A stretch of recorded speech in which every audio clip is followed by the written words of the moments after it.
ನಿನಗೆ ಎಂಬ ಅರ್ಥೋಕ್ತಿಯನ್ನು ಕೇಳಿ ಏಕಿಷ್ಟೊಂದು ಕೋಪಗೊಳ್ಳುವೆ ನನ್ನ ಮಗುವೆ. ನಿನಗೆ ಶತ್ರುಗಳಾದ ಆ ಪಾಂಡವರಿಗೆ ಅನ್ನುವಷ್ಟರಲ್ಲಿ ನಮ್ಮ ಆಗಮನವಾಯಿತು. ಹೋದ ಕಾರ್ಯವೇನಾಯಿತು? ಅದಿರಲಿ, ನಾನು ಮಾಡಿದ ಕಾರ್ಯವು ಯುಕ್ತವೇ ಶಕುನಿ. ಚಿಂತೆ ಏಕೆ ಗುರುರಾಜ?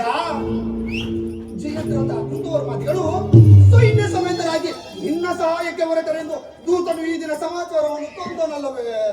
ನಾನದಕ್ಕಾಗಿ ಚಿಂತಿಸುತ್ತಿಲ್ಲ ಮಾವ. ಈ ದುರ್ಯೋಧನನು ಅಸಹಾಯ ಶೂರನು. ತನ್ನೆರಡು ತೋಳ್ಬಳಗಳಿಂದ ಆ ಪಾಂಡವರ ಸಮಸ್ತ ಸೈನ್ಯವನ್ನೇ ಎದುರಿಸಬಲ್ಲೆ. ನಾತಿ ಹಿಂಸೆ, ಶ್ವೇತ ಕಲಹ ಇದು ಉಚಿತವೇ ಮಾವ. ಆ ದಿನ ನಾನು ದ್ವಾರಕೆಗೆ ಹೋದಾಗ ಯುದ್ಧವು ಅಧರ್ಮವೆಂದು ಕೃಷ್ಣನು ಎಷ್ಟೋ ವಿಧವಾಗಿ ಹೇಳಿದನು. ಆದರೆ ನಿನ್ನ ಮೇಲಿನ ಅಭಿಮಾನದಿಂದ ಅವನ ಮಾತುಗಳೆಲ್ಲವನ್ನು ನಿರಾಕರಿಸಿದೆನು. ಕೃಷ್ಣನು ಕ್ಷತ್ರಿಯ ಜಾತಿಯ ಪರಮವೈರಿ. ಇನ್ನು ಅವನ ಮಾತು ಪರಿಗ್ರಹಿಸಬಲ್ಲ ಬಿಡು ದುರ್ಯೋಧನ.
ಸಹೋದರ ಕಪಟಿ ವಂಚಕಿ ನರಿ ಬುದ್ಧಿಯ ಹರಿ ಕ್ಷತ್ರಿಯ ಕುಲ ವೈರಿ ಅವನು ಹಸ್ತಿನಾವತಿಗೆ ಬಂದಿರುವಂತೆ ನಾಡಿನ ಪ್ರಾತಃ ಕಾಲ ರಾಜಸಭೆಯಲ್ಲಿ ಶಾಂತಿ ಸಂಧಾನವನ್ನು ನಡೆಸುವನಂತೆ ಅಣ್ಣ, ಸಂಧಾನವನ್ನು ನಡೆಸುವನಂತೆ.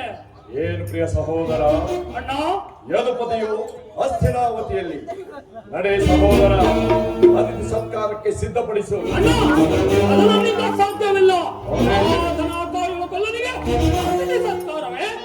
ಬಂದವನು ನೇರವಾಗಿ ನಮ್ಮ ಅರಮನೆಗೆ ಬಾರದೆ ಆ ದಾಸಿ ಪುತ್ರ ದರಿದ್ರ ಇಂದ್ರನ ಪುರಕಲಕೋಟೆಯನ್ನು ಆಶ್ರಯಿಸಿರುವವನು ನೋಡಿಯೇನ ಎಷ್ಟೊಂದು ಅವಹೇಳನ ಅಲ್ಲ ಪ್ರಿಯ ಸಹೋದರ. ಯದುಪತಿಯು ಭಕ್ತರ ಪರಾಧೀನ. ವಿದುರನಂತ ಭಕ್ತನು ಆತನಿಗೆ ಭಕ್ತರಿರುವರು. ಈ ದಿನ ಭಕ್ತರ ಸತ್ಕಾರವನ್ನು ಸ್ವೀಕರಿಸಿ ನಾಳೆಯೇ ನಮ್ಮ ಮಂದಿರಕ್ಕೆ ಒಂದೇ ಬರುವನು. ಚಿಂತಿಸಬೇಡ ಸಹೋದರ, ನಡೆ.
ಸಹವಾಸವೇ ಸರಿ.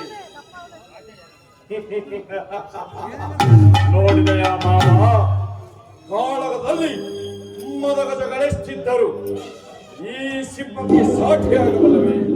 ಸರಿಸಾಟಿಯಾಗಬಲ್ಲದೆ ನನ್ನ ಮಗುವೆ. ಈಗೇನು ಮಾಡಲಿ ಮಾವ? ಇದಕ್ಕೆ ಸಮ್ಮತಿಸಲೇ ಅಥವಾ ಯುದ್ಧವೇ ಎಂದು ಪ್ರತಿಭಟಿಸಲೇ? ಕೃಷ್ಣನೊಡನೆ ಶಾಂತಿ ಸಂಧಾನ. ಕೃಷ್ಣನು ನಿನ್ನ ಮನೆಗೆ ಬಂದವನಲ್ಲ.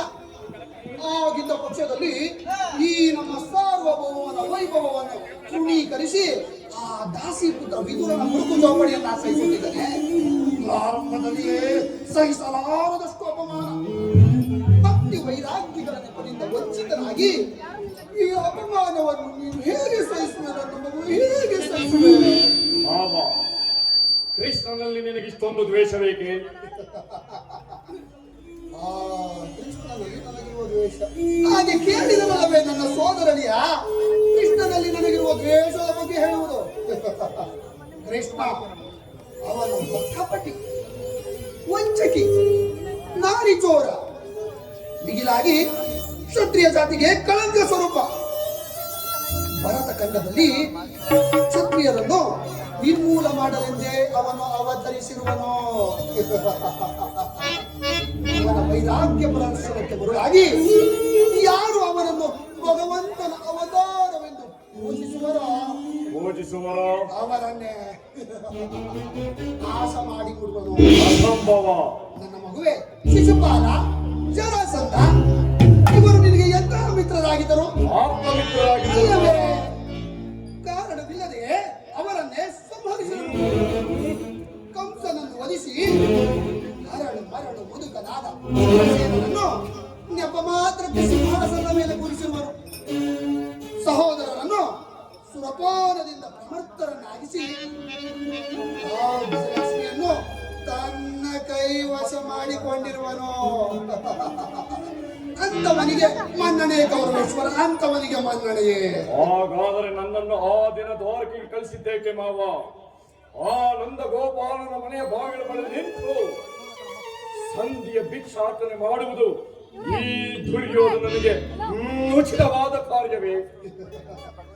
ಅದಕ್ಕೊಂದು ಉದ್ದೇಶವಿತ್ತು ನನ್ನ ಮಗ. ಹಾಗೇನು ಮಾವ ನಿನ್ನ ಉದ್ದೇಶ?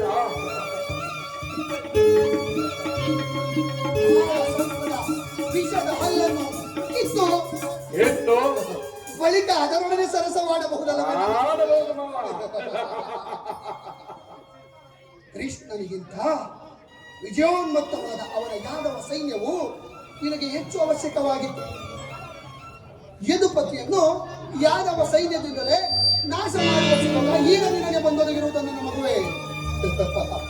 ಕೃಷ್ಣನೇನಾದರೂ ಸೈನ್ಯ ಸಮೇತನಾಗಿ ನಿನ್ನ ಪಕ್ಷವನ್ನು ವಹಿಸಿದ್ದರೆ ನೀನು ಆ ಸಹಾಯವನ್ನು ನಿಸ್ಸಂಕೋಚವಾಗಿ ನಿರಾಕರಿಸಬೇಕಿತ್ತು.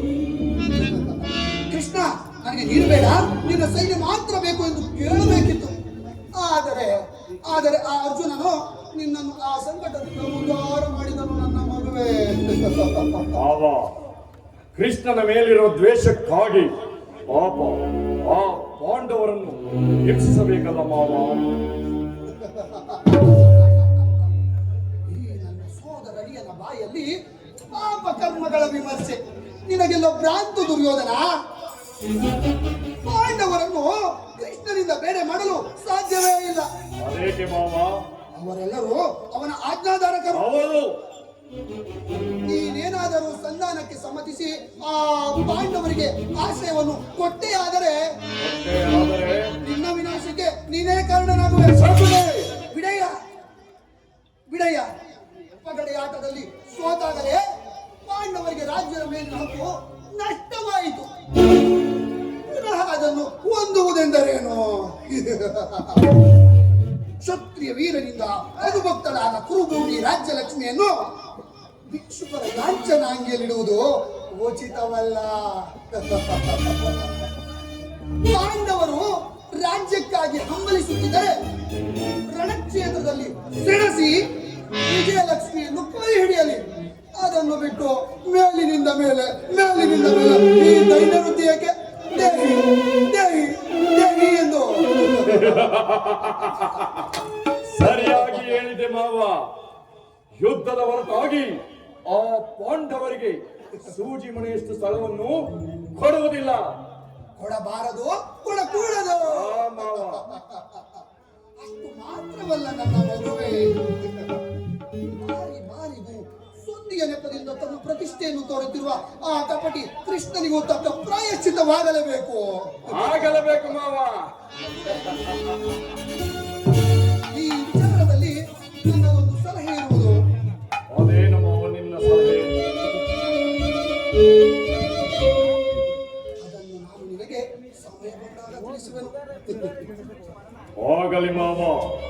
ನಿನ್ನ ಸಲಹೆ ಹೊರತಾಗಿ ಈ ದುರ್ಯೋಧನನು ಅದಾವ ಕಾರ್ಯವನ್ನು ಮಾಡುವುದಿಲ್ಲ. ನಮಗೆ ವೇಳೆ ಆಯ್ತು, ನಡೆ ನಾವು ಹೋಗೋಣ. ನಡೆ ಹಾ, ನಡೆ ನಡೆ ನಡೆ ನಡೆ ತೋರಿಸುವೆನು ನಿನ್ನ ತೊಡೆ. ದುರ್ವಿಧಿಯ ಅಟ್ಟಹಾಸದಿಂದ ಸೊತ್ತಿ ಮೆರೆಯುತ್ತಿರುವ ದೋಷ್ಟ ದುರ್ಯೋಧನ, ನಡೆ ನಡೆ ಗುರುಕುಲದ ರಣಕಲಿ. ನೀನಾಗುವೆ ರಣರಂಗದಲ್ಲಿ ರಣಬಲೆ.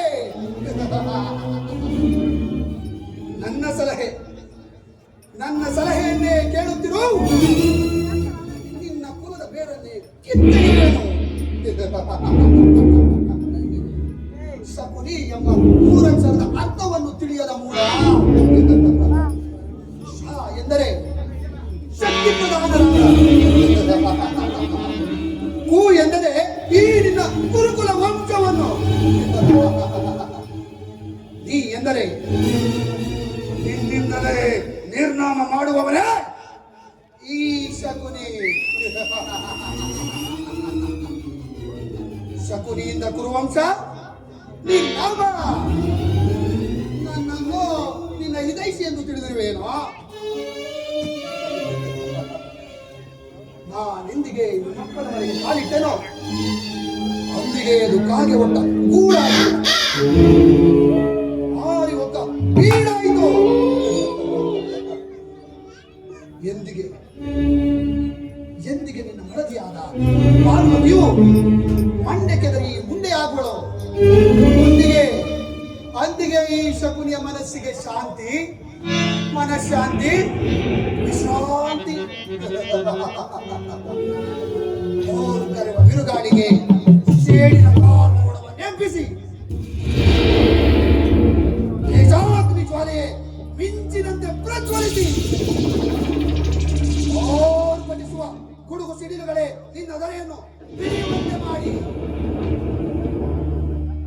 ಈ ನಿನ್ನ ಸಾಮ್ರಾಜ್ಯವು, ಈ ನಿನ್ನ ಕುರು ಸಾಮ್ರಾಜ್ಯವು ಶಕುನಿಯ ಕೃತಿಮದ ವಿಷಯದಲ್ಲಿ ಸಿಕ್ಕಿ ಕೊಚ್ಚಿ ಹೋಗಲಿ ಪಾಪೆ. ಮುಂದಿನ ಕುರುಕ್ಷೇತ್ರ ಮಹಾಯುದ್ಧದಲ್ಲಿ ಭೀಮಸೇನರ ಗದಾದಂಡದಿಂದ ನಿನ್ನ ತೊಡೆಯನ್ನು ಮುರಿಸಿ ನಿನ್ನ 99 ಮಂದಿ ಸಹೋದರರ ರುಂಡ ಮುಂಡಗಳನ್ನು ಚೊಂಡಾಡಿಸಿ ನಿಮ್ಮಗಳ ದೇಹದ ರಕ್ತ ಮಾಂಸಗಳನ್ನು ರಣಹದ್ದುಗಳು ಕುಕ್ಕಿ ಕುಕ್ಕಿ ತಿನ್ನುವುದನ್ನು ಈ ನನ್ನ ಕಣ್ಣಾರ ನೋಡುವೆ. ಈ ನನ್ನ ಕಣ್ಣಾರ ನೋಡುವೆ. ಅಧಿಕಾರವಿದೆ ಎಂದು ಕೊಬ್ಬಿ ಮೆರೆಯುತ್ತಿರುವೇನೋ ಕೂಡ. ಇನ್ನೆಷ್ಟು ದಿನ ತಾನೇ